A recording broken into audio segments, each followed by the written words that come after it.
మన పట్ల ఏదైనా అన్యాయం జరిగినప్పుడు, మన తప్పు లేకుండా మనల్ని హింసించినప్పుడు, లేదా మన పైన మన తప్పు లేకుండా మన వాళ్ళని చావు దాకా తీసుకెళ్ళినప్పుడు, మనం వాళ్ళని క్షమించి వదిలేయాలా?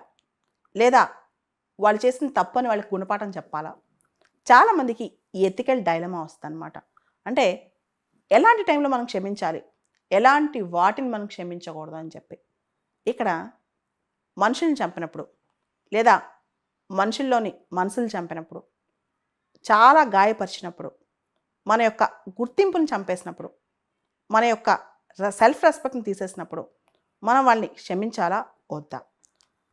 పాత ధర్మం ప్రకారం, ఎథిక్స్ ప్రకారం, వాల్యూస్ ప్రకారం మనం క్షమించేసేయాలి, దేవుడు చూసుకుంటాడు అని చెప్పి. కొన్ని సందర్భాల్లో యముడున్నాడు.